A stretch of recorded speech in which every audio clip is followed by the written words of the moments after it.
UK, because you guys don't have free speech laws, because it's just different over there. Yeah. You can get away with a lot of crazy shit. Like, first of all, like, we should explain what we're talking about. There's more than 12,000 people have been arrested in the UK in the past year for social media posts. And if you read some of those social media posts, they're not even remotely terrifying. It's not like I'm going to grab a knife and go cut the head off of every immigrant I see. Like, hey, buddy, maybe we should lock this guy up and evaluate him. He sounds like a crazy person. Like, no, the immigrants are coming into this fucking country and creating all this crime. Knock on the door, you're going to jail. I worry that Americans think we're mad. Sometimes I think... We do. Yeah, do you? We do now, yeah. We think you've lost it. Yeah. Well, we also think something happened where your leaders are intentionally trying to tank your country.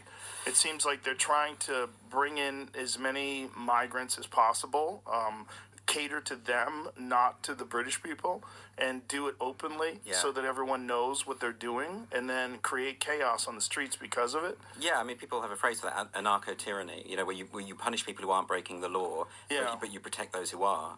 And I think with I don't know the extent that Americans know the stat you quoted, that came from the Times newspaper in London, which had a freedom of information request to the police, found out that it's 12,000 a year on average, so that's like 30 a day, not just being investigated or looked into, but being arrested. But over the last few years only, if you go back, it's only like 1,000 or 500. It was 3,000 last time we spoke, back in 2020. 3, was it really a year? It was. Back then? Yeah.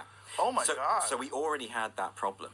I mean, I didn't know it was that many. That's crazy, even back then. It was already really high. I mean, we had stuff like the old stories of like, there was that guy in 2010 who made a joke online about, he was at Doncaster Airport in the UK. He said, oh, if this queue doesn't hurry up, I'm going to blow up the airport. Just a stupid, funny tweet. Mm-hmm. He went all the way to court. That was a full trial. So these laws, and I think what happens with this stuff is people don't realise how long this has been embedded in the UK.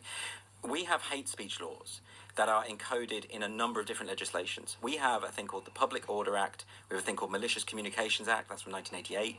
We have the Communications Act from 2003.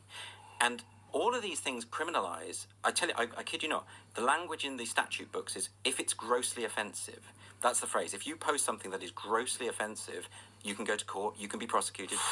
But, I find... So subjective. Well, that's it. What does that even mean? I find laws against free speech to be grossly offensive. Right. So should the British state be arrested? I don't know. And there's one, I think it's in the Malicious Communications Act, where it talks about needless anxiety. Causing needless anxiety can get you arrested.